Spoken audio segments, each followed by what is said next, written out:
জগদীপ মামা, হ্যাঁ এটা এটা কি হলো? ও এরকম কেন করলো? জানি না দিনেশ, কিছু জানি না। আজ সারাদিন ও কাজেও যায়নি, সারাদিন ও নিজের রুমেই ছিল। তোর মামি যখন ওর রুমে চা দিতে গেল তখন দেখে যে ও মেঝেতে পড়ে আছে, আর পাশে ইঁদুর মারা বিষের শিশিটাও পড়ে আছে।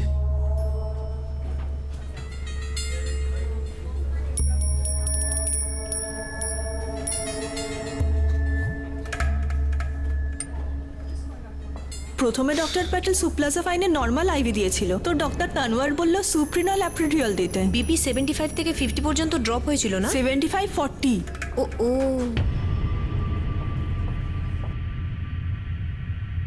দেখ, আমায় এমন কিছু করিস না যাতে আমার থেকে বেশি তোর আফসোস হয়। আমি একজন ফিজিওথেরাপিস্ট স্যার। পেশেন্টদের বাড়িতে গিয়ে আমি তাদের অ্যাটেন্ড করি। হ্যাঁ কাকা, উপরে উপরে উপরে উপরে, আরেকটু আরেকটু আরেকটু উপরে। হ্যাঁ, আরামসে আরামসে, ব্যাস ব্যাস। দিনেশ, আমার তোর বায়োডেটা চাই না, আর না কোনো আইনি স্বীকারোক্তি। তুই ফিজিওথেরাপিস্ট, ফিজিওথেরাপিস্টের কাজ তো ইঞ্জেকশন দেওয়া নয়। ইঞ্জেকশন কেন দিয়েছিলিস? শিখেছি আমি। কেন দিয়েছিলিস ইঞ্জেকশন? প্ল্যান কি ছিল তোর? এবার তুই আমাদের ফিজিওথেরাপি দেখ, মুখ খুলবি তুই। শামশের, ভালো করে চিকিৎসা করো। সুসাইড অ্যাটেম্প্ট করেছিলেন উনি। রঞ্জন আমার মামাতো তো ভাই,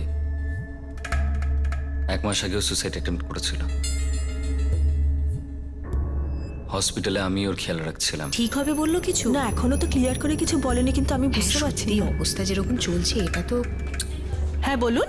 সিস্টার, আমি একজন ফিজিওথেরাপিস্ট। আমি এক্ষুনি আপনাদের কথা শুনছিলাম। আমি একটা জিনিস জানতে চাই। কি? অ্যাকচুয়ালি সেটা আমার পার্সোনাল স্টাডিজের জন্য। কি জানতে চাইছেন আপনি? আমি গত 1 মাসের ইতিহাস শুনতে চাই না দিনেশ। তুই 2 ঘন্টা আগে যেটা করেছিস সেটা কেন করেছিস? প্রবীণ জয়সওয়াল এই মুহূর্তে অপারেশন থিয়েটারে একটা শ্বাসের জন্য লড়ছে। নার্স, যাও তাড়াতাড়ি ওষুধটা নিয়ে আসো।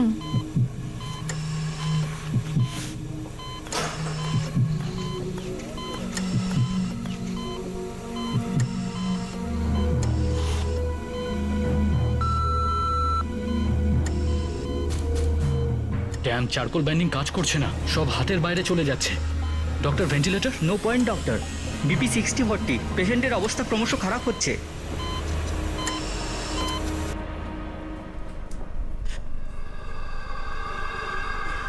সমীর, এসব কি করে হলো? আঙ্কেল কিছু বুঝতেই পারিনি। আমি আর প্রবীণ জাস্ট অটো ধরছিলাম। কিন্তু প্রবীণই কেন? আমার ছেলের সাথে কারই বা শত্রুতা থাকতে পারে। জবাব দে দিনেশ, প্রবীণ জয়সওয়ালি কেন? সিচুয়েশনটা প্যাঁচালো ছিল, আরোপি মুখ খুলছিল না, বলতে রাজি ছিল না যে ও কি করেছিল আর কেন করেছিল। হয়তো বলেছিল মাস্টার মাইন্ড অন্য কেউ ছিল। হয়তো ভেবেছিল ঘটনার পরে ও ধরা পড়ে যাবে। ওর নিস্তব্ধতার ষড়যন্ত্রের ইঙ্গিত ছিল। হয়তো, তবে এটা মনে হচ্ছিল না যে ও জেনে বুঝে আমাদের ধরা দিয়েছে, আমাদের সঙ্গে গেম খেলছিল। প্রবীণ জয়সওয়ালের উপর যে অ্যাটাকটা হয়েছিল সেটা অদ্ভুত ছিল। এর আগে এরকম অ্যাটাক আমি কখনো দেখিনি। অনেকদিন ধরে ভিকটিমকে ফলো করা হচ্ছিল।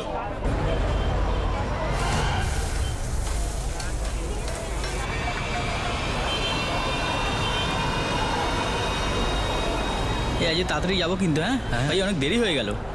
হ্যাঁ চল, গুড নাইট। হ্যাঁ চল, তাড়াতাড়ি যেতে হবে, অটোটা ধরে বাড়ি যাবো কিন্তু। যা বললো।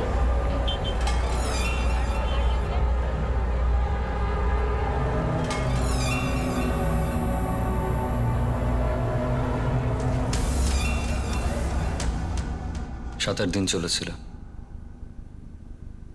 ওর অফিসের সামনে যে বাজারটা ছিল সেখানকার অটো স্ট্যান্ড থেকে অটো ধরতো।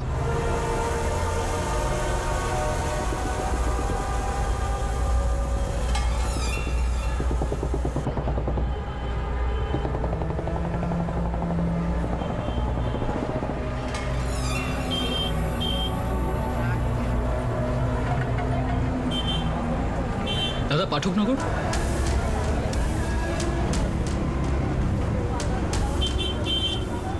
আর তুই ভাবলি অ্যাটাকের জন্য ওই জায়গাটা একেবারে সঠিক, কারণ ওখান থেকে ভিড়ের মধ্যে তুই গায়েব হবি। হ্যাঁ স্যার, আমার প্ল্যানটা ওরকমই ছিল।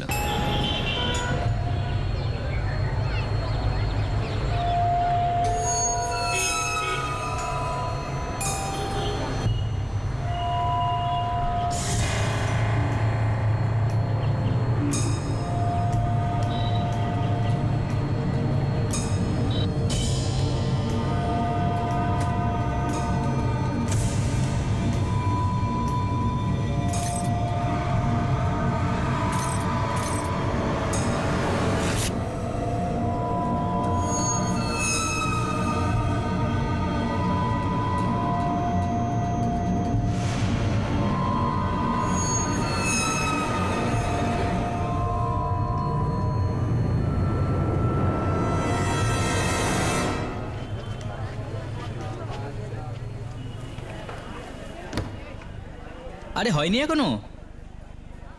আর ব্যাস 15 মিনিট কাজ বাকি, পরশুই না প্রেজেন্টেশন।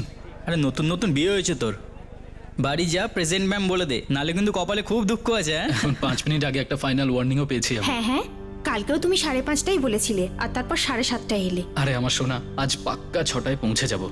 15 মিনিটে ফ্রেশ হয়ে যাব আর তারপর আমরা ঘুরতে বাইরে যাব। ডান? হ্যাঁ ডান, কিন্তু তাও আমি কিছু রান্না করে রাখছি। আরে বাবা, বলছি তো আমি চলে আসবো। তোমার পাক্কা আমি তখন মেনে নেব যখন 6টার সময় তোমাকে আমি সামনে পাবো। 6টা তো এখনই বেজে গেছে, আর তুই তো এখন এখানে। শুধু ঝামেলা নয়, বাড়িতে রাম রাবণের যুদ্ধ লেগে যাবে। ভালো ভালো কথা বল ভাই তুই। ব্যাস 6:15 অবধি ট্রাই করছি, আজকে যদি না শেষ করতে পারি কালকে কমপ্লিট করে দেবো। 15 মিনিট বলে বলে তুই 45 মিনিট কাটিয়ে দিলি। আরে আমি যেখানে এত ইরিটেট হয়ে যাচ্ছি, তুই তো নতুন বইয়ের কথা ভেবে দেখ। কত মাস হয়েছে? 4 মাস? 3 ভাই আমার 3 মাস হয়েছে, বল এখন ফর্ম ফুটে খেলার সময়। আরে এভাবেই তো দুজনের টিউনিংটা ভালো হবে। স্যাটারডে আমি পুরো দিন অফ নিয়েছিলাম, অ্যাডভান্স। বাড়িতে থেকে শুধু রোম্যান্স করেছি, শুধু আর শুধু রোম্যান্স। ভাই এই মেয়েদের মেমোরি না হার্ড ড্রাইভের থেকেও বেশি স্ট্রং হয়। এবার কমিট করার পরে সেটা রাখার চেষ্টা করিস, না হলে গৌরী তোকে ছাড়বে না।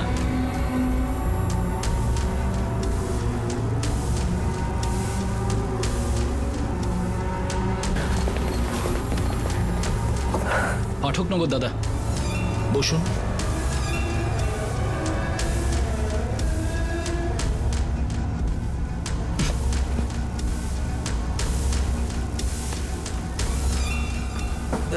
আরে আরে ধরো ওই লোকটাকে, ও কিছু করেছে সাহেবকে, ওই বাঁদর টুপিওয়ালা লোকটা।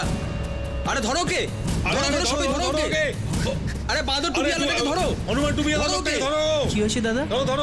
জানি না দাদা, পকেটমার হয়তো। চলুন।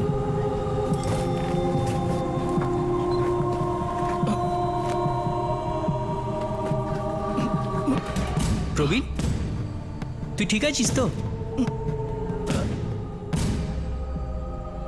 প্রবীণ, কি হয়েছে তোর? স্যার, ওই যে ওই লোকটা পালালো, ও আপনার ঘাড়ে কিছু মেরেছে মনে হলো।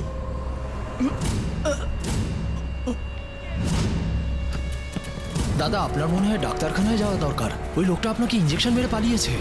দাদা, প্রবীণ, প্রবীণ, আরে দাদা, প্রবীণ, কি হয়েছে দাদা? প্রবীণ, কি হয়েছে? প্রবীণ, প্রবীণ, প্রবীণ ওঠ, প্রবীণ কি হয়েছে? প্রবীণ,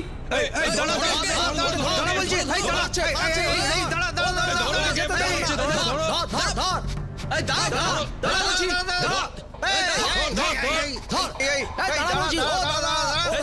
ধরুন তো, ওকে ধরুন তো।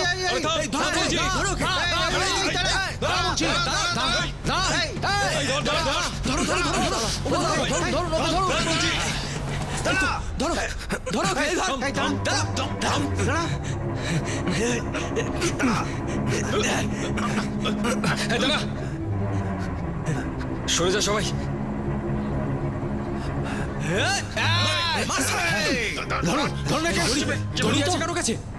গোয়ালামান্ডির কাছে একটা অটো স্ট্যান্ড আছে, প্লিজ ওখানে তাড়াতাড়ি একটা অ্যাম্বুলেন্স পাঠিয়ে দিন। দাদা, আমি বলছি অ্যাম্বুলেন্সে আসতে সময় লাগবে।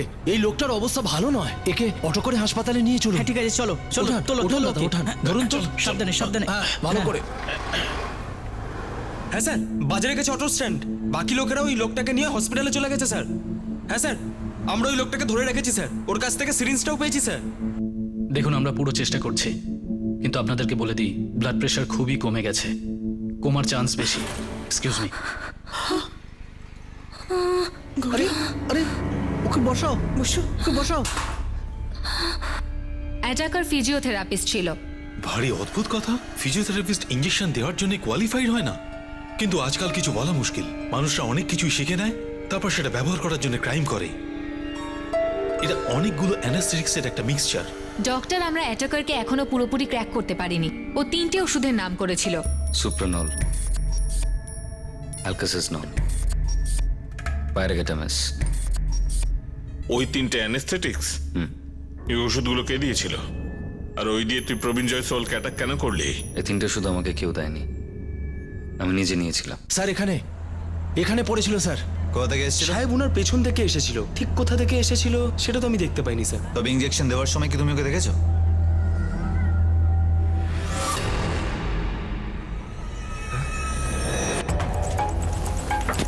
আরে আরে ধরো ওই লোকটাকে। স্যার আমি চিল্লিয়ে দৌড়ালাম ওর পেছনে, 2-4 জন লোক আরো সাথে চলে এলো, তারপর ধরে নিলাম ওকে। এই যে স্যার প্রবীণ, যার কথা আপনি বলছেন, ও কিছুক্ষণ পরে বুঝলো যে ওর সাথে কিছু হয়েছে। কিন্তু স্যার আমি একদম পরিষ্কার দেখেছিলাম স্যার, ওই লোকটা এইভাবে একে সুচ ঢুকিয়ে দিয়েছিল এইখানে। ধরো ধরো ধরো ধরো। আমি ওনাকে বললাম যে আপনাকে ইঞ্জেকশন দিয়েছে, গলা থেকে কিছুটা রক্ত বেরোচ্ছিল, তারপর অদ্ভুত কিছু আচরণ শুরু করলেন। 3 জনের নাম, নাম্বার আর অ্যাড্রেস নিয়ে নাও। 3 জনের স্টেটমেন্ট লাগতে পারে। এই 3টে অ্যানাস্থেটিক্স আমি হসপিটাল থেকে নিয়েছিলাম। আমি আপনাকে বললাম তো আগে, 1 মাস আগে আমার মামাতো দুভাই সুসাইড অ্যাটেম্প্ট করেছিল। আমি একটা জিনিস জানতে চাই। কি? আগে ওটা আমার পার্সোনাল স্টাডিজের জন্য। কি জানতে চাইছেন আপনি? আপনি সুপ্রাননের ব্যাপারে বলছিলেন, এটা কি কাউকে দেওয়া হয়েছে? আসলে প্যানক্রিয়াসের এক পেশেন্টের অপারেশন চলছে। এই অ্যানাস্থেটিক্সের সুপ্রানন সব থেকে বেশি পাওয়ারফুল নাকি? যথেষ্ট স্ট্রং, হ্যাঁ, কিন্তু এর থেকেও স্ট্রং হয়। যেমন? এক হয় আলকাসিসনন, যেগুলো কমপ্লিকেটেড কেসে ইউজ হয়, আর যদি এর থেকেও বেশি কমপ্লিকেটেড সার্জারি হয় তো পাইরাকিটামস। এবার বুঝতে পারলাম, মানে যত বড় সার্জারি সেটাই তত পাওয়ারফুল অ্যানাস্থেশিয়া। হ্যাঁ।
শুধু এন্ট্রির জন্য কার্ড সোয়াইপ করতে হয়, আর এক্সিট শুধু একটা বাটন টিপলেই হয়ে যায়। তোর মামাতো ভাই একই হসপিটালে অ্যাডমিট ছিল?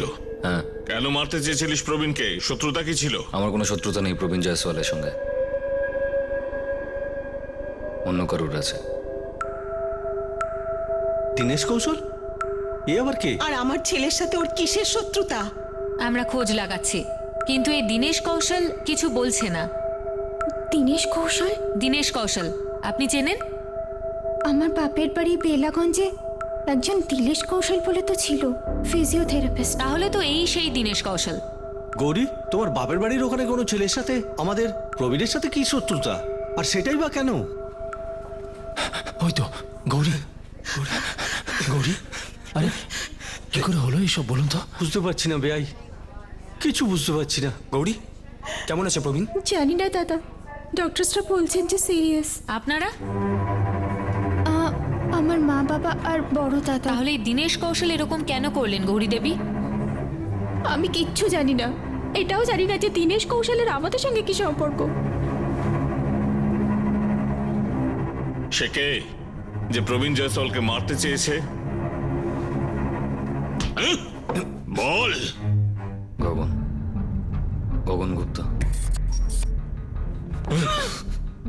এই গগন গুপ্ত আবার কে? গৌরীর দাদা গগন। গৌরী প্রবীণের স্ত্রী? গৌরী ইনভলভ এই ঘটনায়? দিনেশ নিজের স্টেটমেন্ট দিয়ে দিয়েছে নন্দিনী দেবী। ও বলেছে যে গগন আর গৌরী দুজনে মিলে ওকে প্রবীণের সুপারি দিয়েছিল। গগন গুপ্ত এখানেই আছে হসপিটালে। গৌরী আর প্রবীণের পরিবারের লোকজনও এখানে। ফ্যামিলি ভেঙে পড়েছে। ডক্টররা এখনো আউট অফ ডেঞ্জারের সিগন্যাল দেয়নি। অ্যাটাকার দিনেশ এই দুজনের নাম আমাকে বলেছে। দেখা যাক কতটা সত্যি আর কতটা মিথ্যে। নন্দিনী তুমি একটা কাজ করো, একটা কনস্টেবলের সঙ্গে এই গগনকে এক্ষুনি থানায় পাঠাও। Okay sir. আর যেভাবেই হোক ওই গৌরীকে কোয়েশ্চেনিং করা স্টার্ট করে দাও, কারণ তোমার জন্য ওকে এখানে নিয়ে আসাটা মুশকিল হয়ে যাবে। দেখে নিচ্ছি স্যার, এই গৌরী জয়সওয়াল কত ভালো অ্যাক্টর। যেভাবেই হোক ওই গৌরীকে কোয়েশ্চেনিং করা স্টার্ট করে দাও, কারণ তোমার জন্য ওকে এখানে নিয়ে আসাটা মুশকিল হয়ে যাবে। দেখে নিচ্ছি স্যার, এই গৌরী জয়সওয়াল কত ভালো অ্যাক্টর। Police station? কিন্তু কেন? কেননা কিছু কথা শুধু থানায় হতে পারে, অন্য কোথাও নয়। কিন্তু আমি, মানে আমার কি সম্পর্কের সাথে? আপনার বোনের সাথে আছে তো। গৌরীর স্বামী হলো প্রবীণ, যার উপর অ্যাটাক হয়েছে। কোনো না কোনো সম্পর্ক নিশ্চয়ই আছে। ফ্যামিলির বাকি লোক ভেঙে পড়েছে, আপনি কন্ট্রোলে আছেন। যান, আপনাকে আমাদের কনস্টেবল নিয়ে যাবে থানায়। চলুন।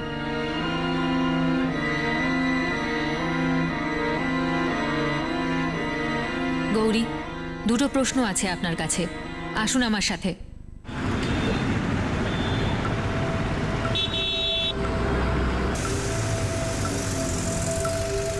স্যার আপনি আমার ফোনটা দিন প্লিজ প্লিজ। আমরা আমাদের কাজটা করছি, আমাদের স্যার আগে আপনার সাথে কথা বলবেন, যদি উনি বলেন দিতে তাহলে আমরা দেব। এটা কি আর কি করছেন আপনারা আমার সাথে? দেখুন আমার জামাইবাবু হসপিটালে রয়েছে ভর্তি, আর আপনারা আমার সাথে এরকম ব্যবহার করছেন। কেউ কি বলবেন কি ব্যাপারটা কি? অদ্ভুত। আপনারা তো আমাকে এমনভাবে ধরে নিয়ে যাচ্ছেন যেন।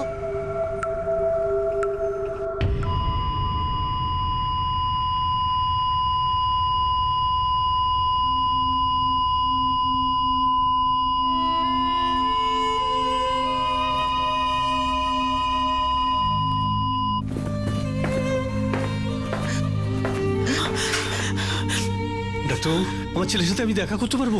এখন কেমন আছে আমার ছেলে? ভালো আছে তো? দেখুন, ওনার ভাইটাল প্যারামিটার আমাদের চেষ্টার সত্ত্বেও ড্রপ করেছে। আই এম সরি, প্রবীণ আর বেঁচে নেই।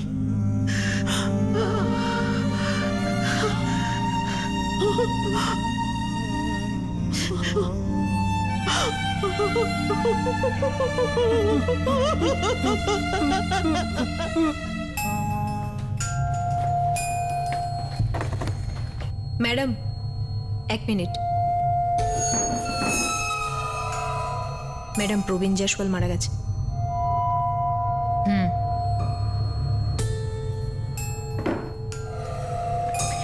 এসব কি হচ্ছে? আমাকে এখানে আলাদা কেন বসিয়ে রাখা হয়েছে ফ্যামিলি থেকে? ওখানে অপারেশন চলছে। অপারেশন শেষ হয়ে গেছে। শেষ হয়ে গেছে? তোমার স্বামী প্রবীণ জয়সওয়াল আর বেঁচে নেই। তুমি তো এটা পুরোপুরি জানতে, তাই না? তোমার স্বামী এই অ্যাটাক থেকে বাঁচতে পারবে না। প্রবীণ জয়সওয়াল সার্ভাইভ করতে পারেনি, কিন্তু ওর খুনির মোটিভ প্রায় আমাদের সামনে। প্রবীণের গৌরীর মাত্র 3 মাস হয়েছে বিয়ে হয়েছে, 3 মাসের মধ্যে এরকম একটা ভয়ানক প্ল্যান করে ফেললো। আর গৌরীর ভাই গগন গুপ্ত শুধুমাত্র বিজনেসের জন্য এত বড় ঘটনা ঘটালো? আনবিলিভেবল। এই মার্ডারের মডাস অপারেন্ডি এবং মোটিভ দুটোই শকিং ছিল এবং অবিশ্বাস্য। সেই মুহূর্তে যেটা আমাদের সামনে ছিল সেটা অর্ধেক সত্য। এই ষড়যন্ত্রের আরো একটা অংশ এখনো পর্দার পেছনে।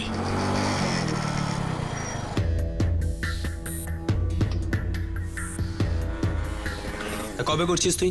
আমি তো কোনো ক্রিমিনাল নই যে গিয়ে প্রবীণকে মেনে চলে আসবো। একটা উপায় তো বার করতেই হবে। তাহলে বের কর না উপায় কোনো। দেখ, যা পয়সা পাবো না সেটা দিয়ে আমি তোর ফিজিওথেরাপির ক্লিনিকটা খুলিয়ে দেবো, পাক্কা, আমি কথা দিচ্ছি। বাট হেল্প মি, গৌরী কিন্তু ভালো নেই প্রবীণের সাথে। দেখ, এমন একটা উপায় বার করতে হবে যাতে এই মার্ডারটা মার্ডার না লাগে, আর যদি লাগে তাহলে ধরা পড়বো না। তোর যা যা ভাবার না একটু তাড়াতাড়ি ভাব। আমার বোন গৌরীর না দম আটকে যায় ওই প্রবীণের সাথে। এসব কি বলছেন আপনি? আমি প্রবীণের সাথে সুখী ছিলাম না। মাত্র তো 3টে মাসই হয়েছিল আমাদের বিয়ের। বিয়েটা তুমি মিলন ত্রিবেদী বলে কাউকে করতে চেয়েছো? মিলন? আমার বন্ধু মিলন। হ্যাঁ, তোমার বন্ধু মিলন, যাকে জামাইবাবু বানাতে উঠে পড়ে লেগেছিলে। মিলন? মিলন ত্রিবেদী? ওই গৌতম বাবুর ছেলে? হ্যাঁ বাবা, খুব ভালো বন্ধু আমার। আমাদের গৌরীর সঙ্গে কিন্তু খুব ভালো মানাবে। গৌরী মিলনকে চেনে? হ্যাঁ মা, মানে ওই দাদার বন্ধু হয় না। আর তোমরা দুজন ঠিক করলে যে বিয়ে করবে? এরকম কিছু না, ওটা তো বেশ দাদা জিজ্ঞাসা করেছিল। বাবা, মিলন ওয়েল সেটেলড, তাই আমি গৌরীকে জিজ্ঞেস করলাম, ওরও ঠিক মনে হলো। আর মিলনও গৌরীর সঙ্গে বিয়ে করতে চায়। বাবা, বিয়েটা তো কোনো ট্রেন নয়, প্রথমে এলে সিট পেলে আর চলতে শুরু করলে। হ্যাঁ বাবা, কিন্তু মিলন গৌরীর জন্য একদম সঠিক ছেলে। আমরা এরকম ছেলে পাবো না বাবা। বাবা, বিয়েটা ঠিকই যে দুটো মানুষের মধ্যে, দুটো পরিবারের মধ্যে হয়, কিন্তু আমাদের এখানে বিয়ে আজও নিজেদের জাতের মধ্যে হয়। বাবা, সবাই এর থেকে অনেক আগে এগিয়ে গেছে।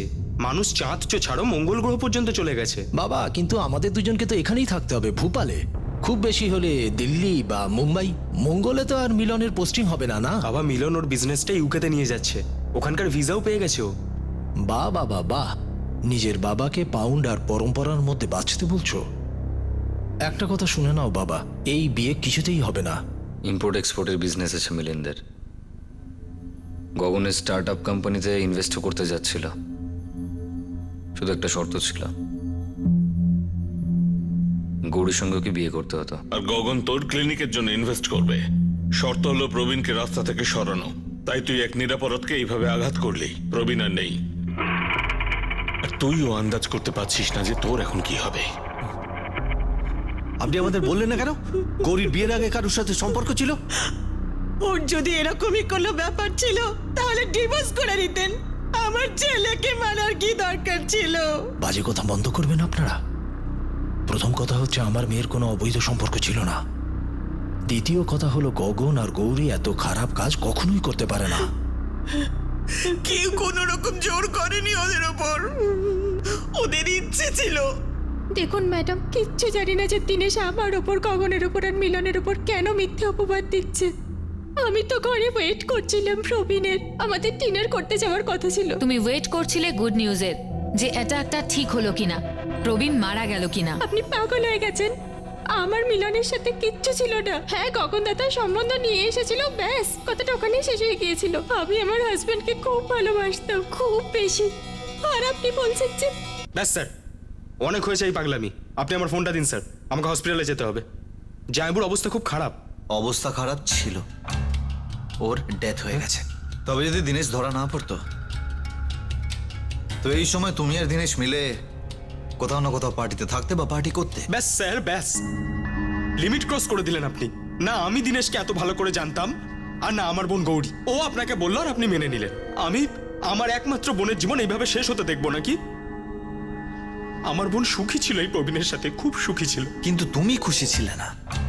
আমরা তো এটাও জানতে পেরেছি যে মিলন তোমার বিজনেসে ইনভেস্ট করতে চলেছে। স্যার আপনি কখন কোথাকার কথা কার সঙ্গে যোগ করছেন? পুরোপুরি মিথ্যে এটা। হ্যাঁ স্যার, আমি মানছি যে মিলনের একটা সময় ইনভেস্ট করার কথা ছিল, কিন্তু এখন নয়।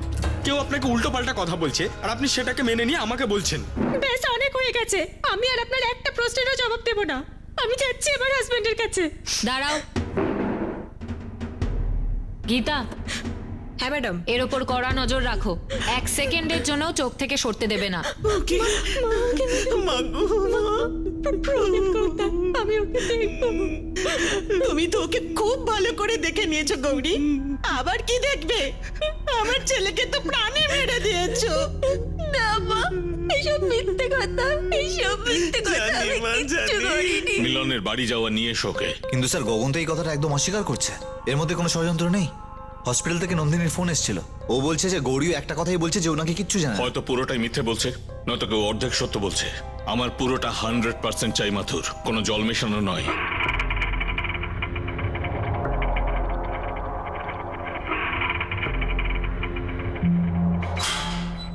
আরে এ কি অসভ্যতামি করছেন আপনারা আমার সাথে? দেখুন, এই সময় আমাকে আমার ফ্যামিলির কাছে থাকা উচিত। আপনারা বুঝতে পারছেন না, আমার ছোট বোন বিধবা হয়েছে। স্যার আমি তো আপনাকে সবকিছু বলে ফেলেছি। ওই দিনেশ মিথ্যে কথা বলছে, গেম খেলছে, ফাঁসানোর চেষ্টা করছে। দিনেশ মিথ্যে কথা বলছে। এক কাজ করা যাক স্যার, এই মিলনের হিস্ট্রি খুঁজে বার করা যাক। এই গগন বলছে ও নাকি এখানেই নেই, এদিকে ওর বিয়েও হয়ে গেছে। স্যার গৌরীর বিয়ের আগেই মিলনের বিয়ে হয়ে গেছে। বিয়ের পরপরই মিলন লন্ডনে শিফট হয়ে গেছিল স্যার। সেদিন থেকে আজ পর্যন্ত আমাদের মধ্যে কোনো কন্ট্যাক্টই হয়নি স্যার। আমি বুঝতে পারছি না দিনেশ কেন আপনাকে বারবার মিথ্যে কথা বলছে। মিলনের বাড়ি থেকে ওর বিয়ের ডিটেলসটা বার করো, আর সবার ফোন রেকর্ড স্ক্যান করতে হবে। মানুষ যতই না মিথ্যে কথা বলুক, কিন্তু তার কৃতকর্মের ছায়া তাকে সামনে নিয়ে আসবেই।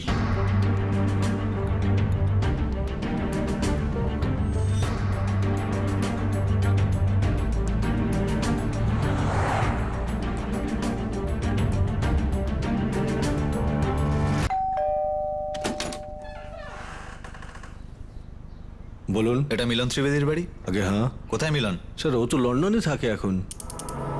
কি হয়েছে স্যার? আমাদের কাস্টাডিতে আছে দিনেশ কৌশল। ও নিজেই স্বীকার করেছে ওই 3টে অ্যানেস্থেটিক ওষুধের শিশি ও আপনাদের হসপিটাল থেকে চুরি করেছে। দেখুন স্যার, এটা কোনোভাবেই সম্ভব না। আমাদের হসপিটালের সব দিকে সিসিটিভি ক্যামেরা ইনস্টল করা আছে। আমাদের সিকিউরিটি গার্ডরা সমস্ত ক্যামেরার দিকে নজর রাখে কন্ট্রোল রুম থেকে। নিশ্চয়ই কোনো গার্ডস খেয়াল রাখেনি। আমাদের কাছে রেকর্ডস আছে। ডিসেম্বর 2016-তে দিনেশ কৌশলের কাজিন এলজি হসপিটালে অ্যাডমিট ছিল, সুইসাইড অ্যাটেম্প্ট। আমি এই কেসের ভেতর পর্যন্ত যাব আর যত তাড়াতাড়ি সম্ভব আপনাকে জানাবো।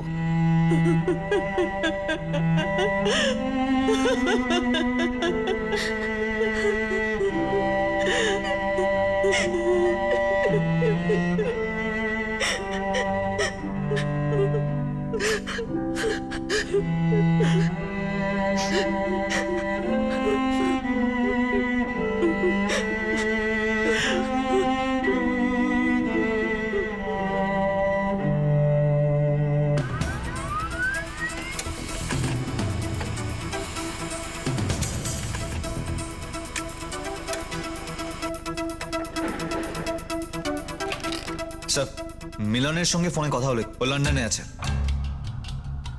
মানে গগন সত্যি বলছে? উনি বলছেন যে 4 মাস ধরে নাকি ও ইন্ডিয়াতে আসেনি। আর এই কথাটা একদম সত্যি স্যার, যে 6 মাস আগে ওর বিয়ে হয় এবং বিয়ের 2 মাস পরেই ও নিজের বউকে নিয়ে লন্ডন শিফট হয়ে যায়। মানে এই দিনেশ গেম খেলছে আমাদের সঙ্গে।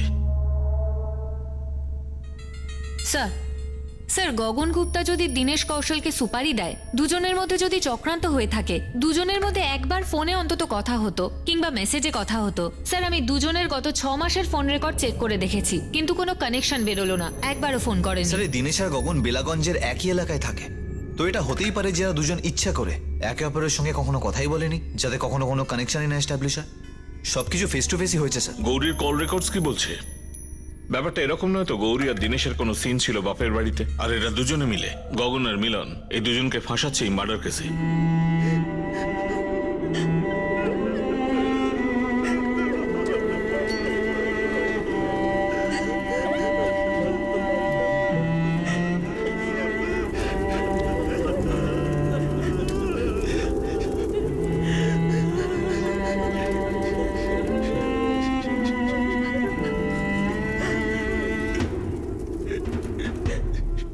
ইন্সপেক্টর দেখুন, এই সময় আমার ফ্যামিলিকে আমার দরকার আছে। আপনি খুলুন লকআপ, আমাকে যেতে দিন। আমি আমার ফ্যামিলির কাছে যেতে চাই। না স্যার, দীনেশ আর গৌরীর মধ্যে ফোনে বা মেসেজে কোনো কথা হয়নি। স্যার আপনার যেরকম দীনেশ আর গৌরী সম্পর্কে মনে হয়েছে আমারও মনে হয়েছে, কিন্তু স্যার তাও আমি দুজনের কল রেকর্ড আবার চেক করে দেখছি। একদম তিল তিল করে দেখবে নন্দিনী, কিছু না ছেড়ে যায়। Yes sir. স্যার আমরা এখানে গগন, গৌরী, দীনেশ, মিলন এদের মধ্যে কোনো কানেকশন খুঁজে যাচ্ছি। এরকম তো নয় যে পরে আমাদের মনে হবে যে আসল ব্যাপার অন্য কিছু। এই দীনেশ আমাদের মিসলিড করছে। দীনেশ খুব গভীর জলের মাছ, বিভিন্ন উপায়ে উদ্দেশ্য হাসিল করেছে। এখন উদ্দেশ্যটাকেও ঘুরিয়ে দিতে পারে। ও প্রবীণের রুটটা রেখে করেছিল, পুরো তৈরি হয়ে গিয়েছে। ইনজেকশন দিয়ে মার্ডার করে ভিড়ের মধ্যে হারিয়ে যাওয়ার প্ল্যান ধরা পড়েছিল, তাই প্ল্যান ফেল। এই প্ল্যানের আসল উদ্দেশ্যটা কি আমাদের জানতে হবে। মাথুর স্যার, ওর হিস্ট্রি চাই আমার। ওর ক্লিনিকের ব্যাকগ্রাউন্ড চেক করো। এখন দেখতে হবে যে কতটা পিছলে ও বলে, আর যেটা বলবে সেটা সত্যি কিনা।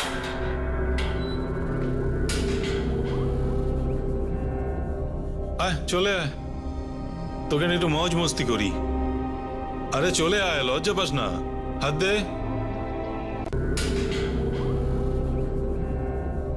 আয় চলে আয়, তোকে নিয়ে একটু মौज মস্তি করি।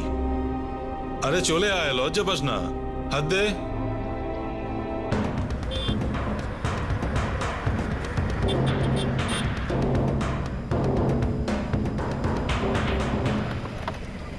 স্যার আমি কিচ্ছু জানি না।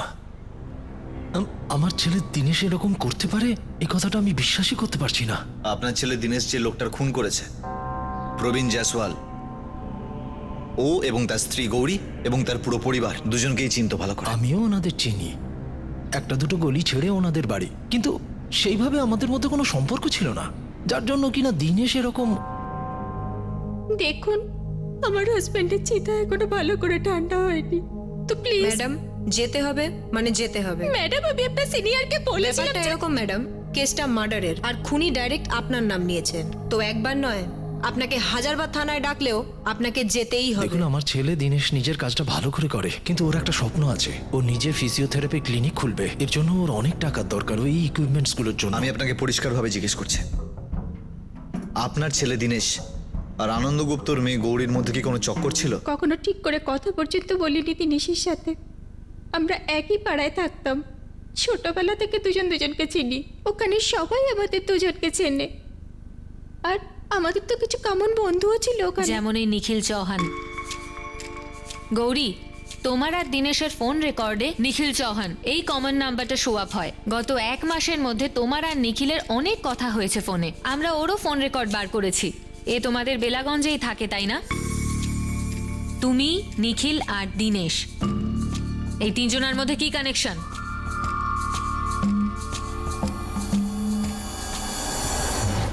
সেলাম। বল। এই এলাকায় দীনেশ কৌশলকে সবাই খুব ভালো করে চেনে স্যার, আর গৌরীকেও চেনে স্যার। সবাই অবাক হয়ে গেছে যে দীনেশ এরকম কি করে করতে পারে, সবাই শকে আছে। শখের কথা নিজের কাছে রাখ, বুঝলি? দিনেশ খুন করেছে এবং ধরা পড়েছে। এবার এটার সঙ্গে গৌরীর কানেকশন চাই। তুই আমাকে এইটা বল, দুজনের মধ্যে এবং দুজনের ফ্যামিলির মধ্যে কি কেস? কৌশল পরিবার আর গুপ্ত পরিবারের মাঝখানে তো এরকম কিছু ছিল না স্যার। দীনেশ আর গৌরীর মাঝেও কিছু ছিল, সেরকম কিছু বোঝা যাচ্ছে না। তোর কাজই হলো সামনে নিয়ে আসার ভাই। স্যার খবর দিচ্ছি তো, তাড়াতাড়ি বল। খবরের নাম হলো নিখিল চৌহান। নিখিল চৌহান? এ আবার নতুন কোন খেলোয়াড় এলো? একই পাড়ায় থাকে। দীনেশ আর এর বিশেষ বন্ধুত্ব ছিল। একে আগে তুলুন স্যার, অনেক কানেকশন পেলেও পেতে পারেন। স্যার আমি দীনেশ আর গৌরীর ফোন রেকর্ড দুবার চেক করেছি। আর স্যার একটা নাম পাওয়া গেছে, নিখিল চৌহান। এই নিখিল চৌহানের নাম্বার গৌরী আর দীনেশের দুজনার ফোনেই রয়েছে। স্যার দীনেশ আর গৌরী এই দুজনার সাথে নিখিল সমান টাচে রয়েছে। গৌরীর বক্তব্য কি? স্যার গৌরী যেটা বলছে নিখিলকেও খুব ক্যাজুয়ালি চেনে, কিন্তু আমার মনে হচ্ছে স্যার ও মিথ্যে বলছে, অনেক কিছু লুকোচ্ছে। নিখিল চৌহান আমরা একই স্কুলে পড়তাম, আমার সিনিয়র, কলেজেও ছিল আর আমার পাড়াতেও থাকতো। তোমার আর দীনেশের মধ্যে ওর থাকাটা শুধুমাত্র কাকতালীয় ব্যাপার? আসলে নিখিল চৌহান করেটা কি? আমি জানি না স্যার যখনই গৌরী বলল আমি জানি না, তখনই শিওর হয়ে গেলাম যে নিশ্চয়ই কিছু না কিছু লুকোচ্ছে। কেননা গত মাসে প্রায় 15 বার ওর আর নিখিলের কথা হয়েছে। আর সব থেকে ইন্টারেস্টিং ব্যাপার এটা, 15টা আলাদা আলাদা নম্বর থেকে নিখিল ফোন করেছে। আর গৌরীকে জিজ্ঞেস করার পর ও বলল ও জানেই না নিখিল কি কাজ করে, কেননা ওর টাচে নেই ওর। এবারে শেষ অঙ্ক, হয় গৌরী কিছু বলবে, নয় দীনেশ, অথবা ওই নিখিল চৌহান। কাউকে না কাউকে তো বলতেই হবে। আপনার ফোন আসার পর আমরা নিখিল চৌহানের ব্যাপারে খোঁজ নিলাম, আর এই দেখুন রিপোর্ট সামনে।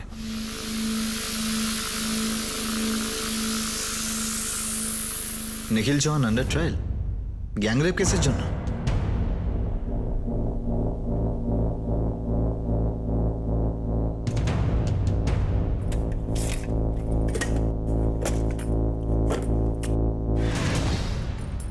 কৃষ্ণা, তুমি যতই খোঁজো গয়নাটা তুমি পাবে না। আর আমরা দুজনে ভালো করেই জানি যে গয়নাদের কোনো পা নেই, আর সেটা হেঁটে চলে যাবে না। আর আমরা দুজনে ভালো করেই জানি যে আমাদের নিখিল খারাপ পথে চলে গেছে। তুমি দেখেছো ওকে নিতে? চুরিকে নেওয়া বলে না কৃষ্ণা, ও বাড়ি থেকেই চুরি করেছে। আমি ওকে নিজের চোখে দেখেছি, ও হড়বড় করে বেরিয়ে যাচ্ছিল। এই নে 17 আছে। এ কি ঘনশ্যাম বাবু, আপনি তো জানেন যে আমার রাউন্ড ফিগার পছন্দ। 17তে পোষাচ্ছে না, ওটা 20 করে দিন না। আরে নিখিল, বিল ছাড়াই তো দিচ্ছি। আর এমনিতে রাউন্ড ফিগার তো 15তেও হয়। তাহলে ফেরত দে, আমি 15 করে দিচ্ছি। না না ঠিক আছে, চলবে। গৌরী জয়সওয়াল, দেখো আমরা প্রায় শিওর যে নিখিল চৌহান তোমার জীবনের একটা অংশ। কতটা অতীত, কতটা বর্তমান, কতটা অতীত এবং বর্তমান মিলে প্ল্যান করেছিল ভবিষ্যতের, যেটা আছে সত্যি করে বলো। স্যার কোনো ব্যাপার নেই, আমি তোকে কখনো কল পর্যন্ত করিনি, বরং ও নিজে কল করতো। কেন করতো? তাপমাত্রা জিজ্ঞেস করতে?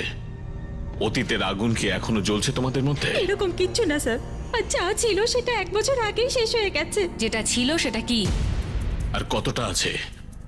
যদি ছিল হতো তাহলে গত 1 মাসে 15টা কল হতো না, তাও আবার ভিন্ন ভিন্ন নাম্বার থেকে। বলে ফেলো গৌরী, এখনো তোমাদের অ্যাফেয়ার চলছে তাই না? তো গগন আর মিলনের এই অ্যাঙ্গেলটা দিনেশের দিক থেকে ঘুরিয়ে দেওয়ার চেষ্টা হয়েছিল, কিন্তু এই অ্যাঙ্গেলেও তো গৌরীর নাম নিয়েছে। এখন পুরো সন্দেহ গৌরীর ওপর ছিল, সাথে একটা নতুন অ্যাঙ্গেল জুড়লো নিখিল চৌহানের। বর্তমানে যেটা হয়েছে তার সঙ্গে নিখিল এবং গৌরীর অতীতের সম্পর্ক ছিল, কিন্তু দুঃখজনক সত্য হলো এটাই যে ভয়ানক ব্যাপারটাকে কেউ এক্সপেক্ট করেনি। বিশেষ করে ভিকটিম প্রবীণ জয়সওয়াল তো কখনোই না। গৌরী,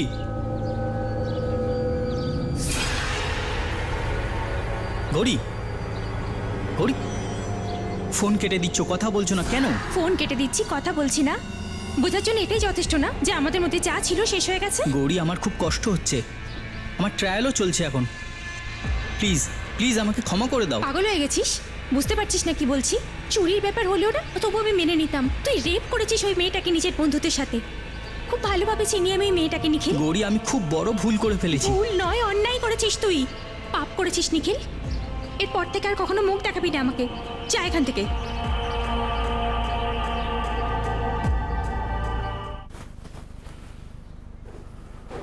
বিমল বাবু, আপনি বলে আপনি যা বলছেন সেটা আমি শুনলাম, কিন্তু এবার আপনাকে সম্মান দিয়ে বলছি আপনি এখান থেকে যান, আর কখনো আপনার ছেলে সম্বন্ধ নিয়ে আসবেন না। নিখিল ভুল বুঝতে পেরেছে, তার নিজের কৃতকর্মের জন্য নিজেই অনুশোচনা করছে। বিমল বাবু ছাড়ুন তো। প্রথম কথা হলো যে গৌরী আর নিখিলের মধ্যে স্কুল আর কলেজে যা কিছু হয়েছে ওটা নিখিল নিজেই সব শেষ করে দিয়েছে। এখন গৌরী ওর নাম শুনলেই জ্বলে ওঠে। আর একটা কথা, আপনি আমার একটা প্রশ্নের উত্তর দিন বিমলবাবু। আপনি কি আপনার মেয়ের সম্বন্ধ কোনো গ্যাং রেপ করা ছেলের সাথে করবেন? এরকম করার কথা ভাবেন? আপনার মনে কি একবারও এই ভাবনা আসে না যে ছেলে বন্ধুদের সাথে মিলে সম্মিলিতভাবে কোনো একটি মেয়েকে গণধর্ষণ করে, কাল সে নিজের বউয়ের সাথেও সেটা করতে পারে, তার মানে আপনার মেয়ের সাথে? কথাগুলো শোনার পর আমার মনে হচ্ছিল কেন আমি এখনো বেঁচে আছি। আজকের পর যেন গৌরীর নাম যেন এই বাড়িতে না শুনি। তোর বিয়ের দায়িত্ব এখন থেকে আমরা আর নিতে পারবো না। ছোটবেলা থেকে ভালোবাসি ওকে, এখনো ও আমাকে ভালোবাসে। এটা তোমার ভুল ধারণা বাবা, আর এখন তোমাকে পছন্দ করে না। আর একটা কথা তুমি ভালো করে শুনে রাখো, এই পাড়ার তো কেউ না, এই শহরের কোনো মেয়েকে তোমার কাছে দেবে না। বাইরের কিছু সম্বন্ধ আছে, ওদেরকে এই বিষয়ে কিছু বলার দরকার নেই। তোমাদের যা ভালো লাগে তাই করো, আমি যে কোনো কাউকে বিয়ে করার জন্য রাজি আছি।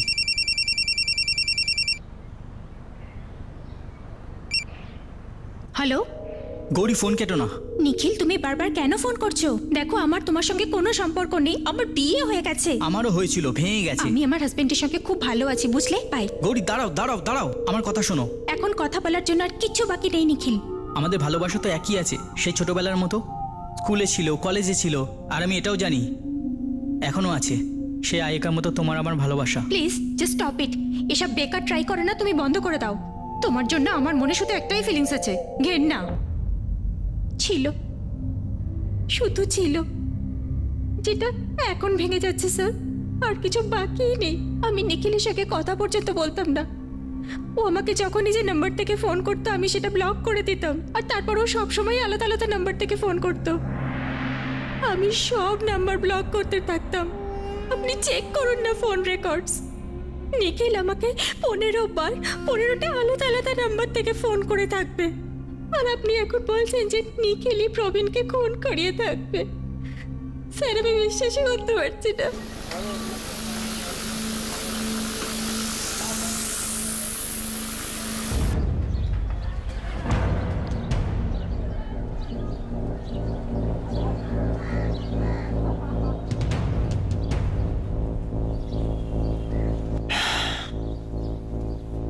নিখিল চৌহান, তবে যদি তুই পালাতি তাহলে ভালো হতো।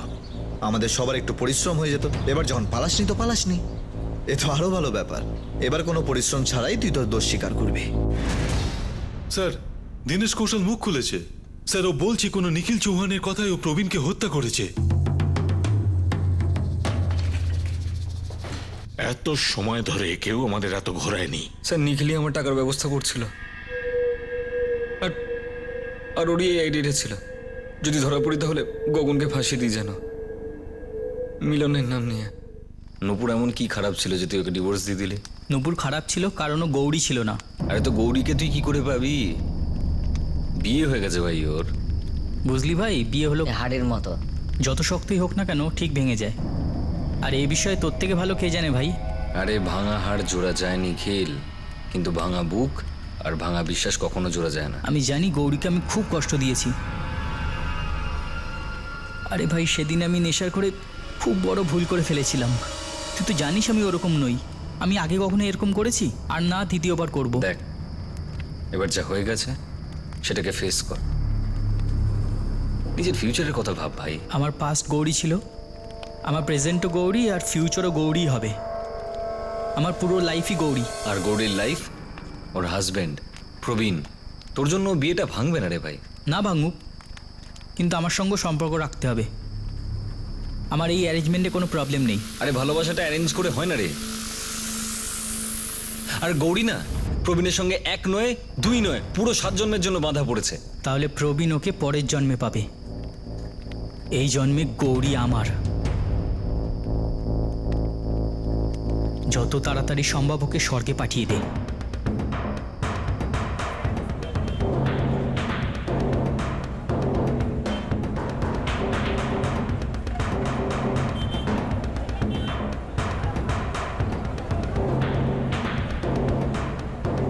দাদা, পাঠকনগর। বসুন। আরে আরে, ধরো এই লোকটাকে, ও কিছু করেছে সাহেবকে। দাদা দাদা দাদা দাদা, আপনার কি হয়েছে? আরে দাদা, উঠুন। দাদা আরে দাদা দাদা, ও দাদা! নিখিল আর দীনেশ নিজেদের অপরাধ স্বীকার করেছে। দীনেশ আমাদের পথভ্রষ্ট করার চেষ্টা করেছিল, কারণ নিখিল ওর জন্য অর্থের বন্দোবস্ত করছিল। সেই অর্থের সাহায্যে দীনেশ নিজের ফিজিওথেরাপি ক্লিনিক খুলতে চেয়েছিল। দীনেশ যখন প্রবীণকে ফলো করত, নিখিলও থাকতো ওখানে। অ্যাটাকের সময়ও ছিল, নিজের চোখে দেখেছিল।